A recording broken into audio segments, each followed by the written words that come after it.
नमस्कार। मैं doctor Mukesh Kumar Sharma, associate professor in zoology, सम्राट पृथ्वीराज चौहान गवर्नमेंट कॉलेज अजमेर। आज हम गोल्जी कॉम्प्लेक्स के फंक्शंस के बारे में मेनली बात करेंगे। उससे पहले हम लोग ये देखेंगे भाई गर्ल सिस्टम क्या होता है, GERL गर्ल सिस्टम। देन हम इसके इंपॉर्टेंट जो फंक्शंस है ना, उनके बारे में हम लोग बात करेंगे। तो सबसे पहली बात, द गर्ल रीजन होता क्या है, GERL गर्ल रीजन होता क्या है। Golgi apparatus is a differentiated portion of the endomembrane system found in both animal and plant cells. This membranous component is spatially and temporally related to the endoplasmic reticulum on one side and by way of secretory vesicle may fuse with a specific portion of the plasma membrane.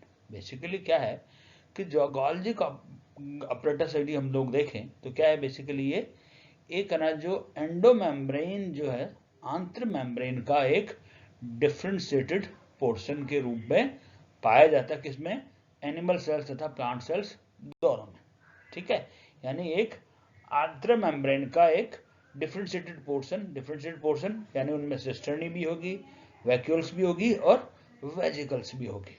ठीक है, तो और ये क्या होता है, एक तरफ तो एंडोप्लाज्मिक रेटिकुलम द्वारा जुड़ा रहता है, जैसे ये आपका ये गोल्जी अपरेटस है, तो यहाँ तो क्या है, ये एंडोप्लाज्मिक रेटिकुलम है, ये स्मूथ एंडोप्लाज्मिक रेटिकुलम है, और यहाँ पे ये रफ एंडोप्लाज्मिक रेटिकुलम जिसके ऊपर ये राइबोसोम पाए जाते हैं। स्मूथ एंडोप्लाज्मिक रेटिकुलम जिसके ऊपर भी कुछ भी नहीं पाया जाता। तो ये जो आपका गोल्जी कॉम्प्लेक्स है वो एक तरफ तो कैसे है, रिलेटेड किससे है, एंडोप्लाज्मिक रेटिकुलम से, और दूसरी तरफ किससे रिलेटेड है आपका ये प्लाज्मा मेम्ब्रेन से। ये देखिए आप, ये प्लाज्मा मेम्ब्रेन है और उसी बीच में ये आपके लाइसोसोम भी होता है ना। ठीक है, तो to the trans face of Golgi associated the trans reticular Golgi TGN, इसके बारे में हम बात कर चुके हैं, ट्रांस गोल्जी नेटवर्क है। ठीक है, तो ये आपका यहाँ पे ट्रांस गोल्जी नेटवर्क है, ये आपका यहाँ पे क्या है, सिस गोल्जी नेटवर्क है। तो और गर्ल का मतलब Golgi smooth endoplasmic reticulum and lysosome, यानी G for Golgi complex, E for endoplasmic reticulum, ठीक है, और L for lysosome, in which acid phosphatase enzymes makes it first appearance.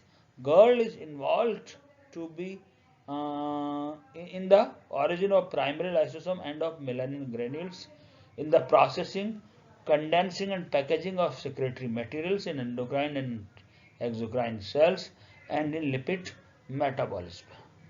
GERD is also a region of sorting of cellular secretory proteins. तो basically क्या है, GERD reason क्या है आपका, Golgi smooth endoplasmic reticulum और लाइसोसोम का बना हुआ है, जिसमें कि एसिड फॉस्फेटेज, यहाँ पे जैसे ये सेक्रेटरी वेजिकल्स आई है, देखो ये है ना, इस सेक्रेटरी वेजिकल्स में क्या है, एसिड फॉस्फेटेज एंजाइम इसमें होता है, और ये क्या करता है, अर्ली है ना जो आपका ये लाइसोसोम बना रहा है आपका, ये रहा देखिए, ये रहा है ना। ठीक है, और ये क्या कर रहा है, एंडोसोम के साथ में फ्यूज अप होकर के, और जो आपका जो भी मटेरियल आया बाहर से एंडोसाइटोसिस के प्रोसेस के द्वारा, उसको क्या करता है, ये लाइसोसोम इसके साथ फ्यूज होकर के और ऑटोफेगोसोम बनाता है और इसको डाइजेस्ट करिए डालता है। तो इस प्रकार से गर्ल रीजन गोल्जी कॉम्प्लेक्स के अंदर एक इंपॉर्टेंट पार्ट होता है। ये अगेन वही डायग्राम, ये आपका सिस गोल्जी नेटवर्क है और ये आपका ट्रांस गोल्जी नेटवर्क है। ठीक है, सिस जो फेज है ये तो आपका सिचुएटेड कहाँ पे है, स्मूथ एंडोप्लाज्मिक रेटिकुलम पर। ट्रांस गोल्जी नेटवर्क है ये सिचुएटेड किस तरफ है, प्लाज्मा मेम्ब्रेन की तरफ, या फिर अपन कहते लाइसोसोम जो बना रहा है उस तरफ ये सिचुएटेड होता है। अगेन ये वही डायग्राम, ये आपका देखो एंडोप्लाज्मिक रेटिकुलम है, रफ एंडोप्लाज्मिक रेटिकुलम, यहाँ पे स्मूथ एंडोप्लाज्मिक रेटिकुलम हुआ, यहाँ से देखो ये है ना जो आपकी ट्रांजिशन वेजिकल से ये है ना जो ब्लैबिंग से निकली, यहाँ से फ्यूज हुई, ये आपके सिस्टर्नी है। अगेन यार ये अगेन ट्रांस गोल्जी नेटवर्क आ गया, तो ये आपका यहाँ पे सिस गोल्जी नेटवर्क है और यहाँ पे आपका ट्रांस गोल्जी नेटवर्क है। इससे सिक्रेटरी वेजिकल्स निकली और जो भी है ना जो सिक्रेटरी जो सब्सटेंसेज है उसको एक्सोसाइटोसिस के प्रोसेस के द्वारा ये सेल मेम्ब्रेन से बाहर की तरफ सिक्रेट कर दिए जाते हैं। अब यदि हम ये देखें बेसिकली किस तरह से सॉर्टिंग होती है बेसिकली, ठीक है, तो क्या हो रहा है, यह आपका एंडोप्लाज्मिक रेटिकुलम है, यहां से कोई भी सब्सटेंसेस प्रोटीन सिंथेसिस के प्रोसेस के द्वारा यहाँ आया, ठीक है, यहाँ सॉर्टिंग होगी, यहाँ क्या होगा, phosphorylation of oligosaccharides on lysosomal proteins, then removal of MAN and addition of GLC, glucose N-acetylcysteamine, then addition of galactose, then addition of NANA, then sulfation, और इस प्रकार से ना जो प्रोटीन्स जो बनी है डिफरेंट इसके अंदर मॉडिफिकेशंस हुए, और प्रोटीन्स जो बनी वो लाइसोसोम में या प्लाज्मा मेम्ब्रेन के थ्रू या सिक्रेटरी वेजिकल्स के थ्रू ये बाहर आ गई। तो यहाँ पे आपका अगेन सिस गोल्जी नेटवर्क है, देन सिस सिस्टर्ना हो गया, देन मीडियल सिस्टर्ना हो गया, ट्रांस सिस्टर्ना हो गया, लास्ट में ट्रांस गोल्जी नेटवर्क हुआ। तो इस प्रकार से जो भी आपका प्रोटीन बना उसके अंदर ये फर्दर ये मॉडिफिकेशन हुए और सॉर्टिंग के प्रोसेस के द्वारा ये बाहर निकल गए, किसके द्वारा, सिस से एंटर हुए और ट्रांस गोल्जी नेटवर्क से ये बाहर सेक्रेटरी जो वेजिकल्स है उसके माध्यम से लाइसोसोम तथा प्लाज्मा मेम्ब्रेन तथा सेक्रेटरी वेजिकल्स के माध्यम से ये सिक्रीट आउट हो जाते हैं प्लाज्मा मेम्ब्रेन के द्वारा। अब इनके कॉमन फंक्शंस क्या है, common functions of Golgi body, ये देखिए बड़ा इंपॉर्टेंट पार्ट है, ये लास्ट पार्ट है इसका। तो इसमें यदि हम देखते हैं तो क्या होता है, generally Golgi apparatus performs the following important functions. The Golgi complex functions as a factory in which protein received from the endoplasmic reticulum are further processed and sorted for transport to their eventual destination like lysosome, plasma membrane और secretions। अब क्या हो रहा है, ये जो मैंने अभी पिछली वाली डायग्राम में आपको बताया, इसमें क्या हो रहा है, गोल्जी कॉम्प्लेक्स क्या करता है, एक फैक्ट्री की तरह काम करता है, जिसमें क्या होता है, प्रोटीन प्राप्त होती है किससे, एंडोप्लाज्मिक रेटिकुलम से, और ये प्रोटीन जो फर्दर प्रोसेस्ड और सॉर्टेड होती है, ठीक है, और उसके बाद में अपने अपने जो डेस्टिनेशंस होते हैं जिनमें कि लाइसोसोम होता है, प्लाज्मा मेम्ब्रेन होता है, सिक्रीशंस होता है, उनके द्वारा ये आगे ट्रांसपोर्ट कर दी जाती है। The processing of proteins, that is glycosylation, phosphorylation, sulfation and selective proteolysis takes place in Golgi apparatus। और ये जो गोल्जी apparatus होता है उनमें क्या होता है, इन प्रोटीन्स की प्रोसेसिंग होती है, जैसे कि ग्लाइकोसाइलेशन के द्वारा, फॉस्फोराइलेशन के द्वारा, सल्फेशन के द्वारा और सेलेक्टिव प्रोटियोलाइसिस। यानी सेलेक्टिव प्रोटियोलाइसिस मतलब कि कुछ जगह ये जो प्रोटीन्स होती है ब्रेक डाउन हो जाती है, और ये सारे काम कहाँ होते हैं, गोल्जी अपरेटस में होते हैं। यानी गोल्जी अपरेटस में क्या हो रहा है, प्रोटीन्स की प्रोसेसिंग भी हो रही है।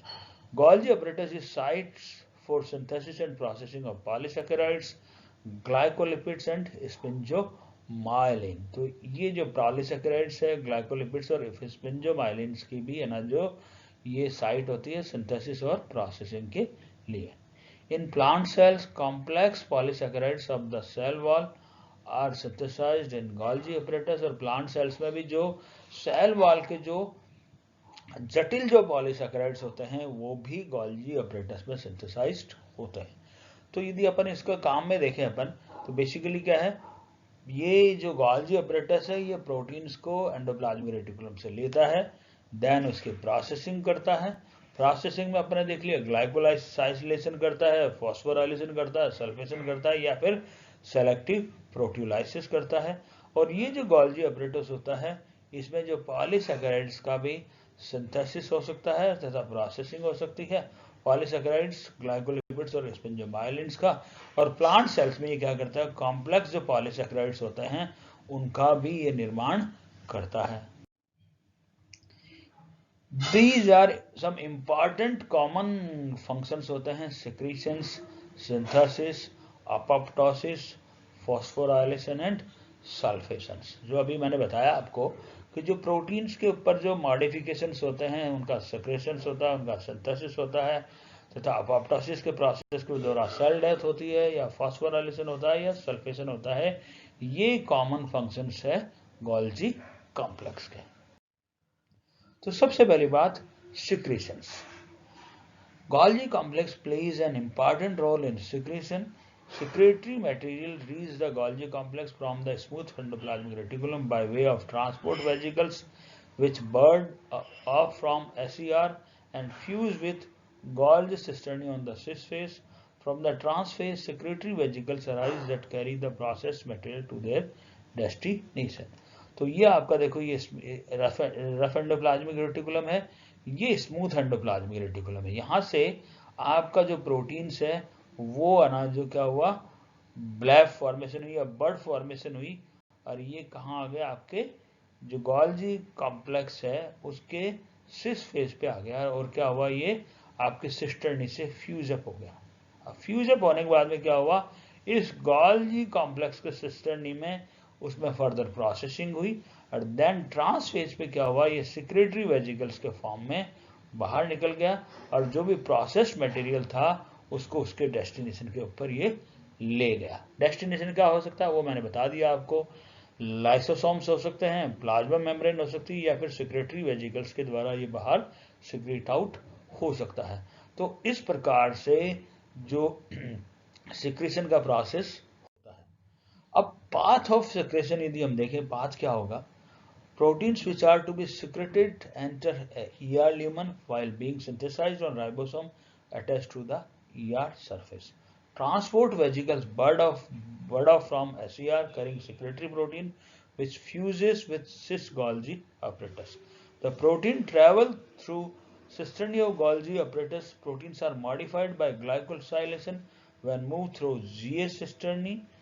Glycosylation provides signals for further movements of protein through vesicles from transphase of Golgi apparatus, and proteins are secreted of the cells through plasma membrane.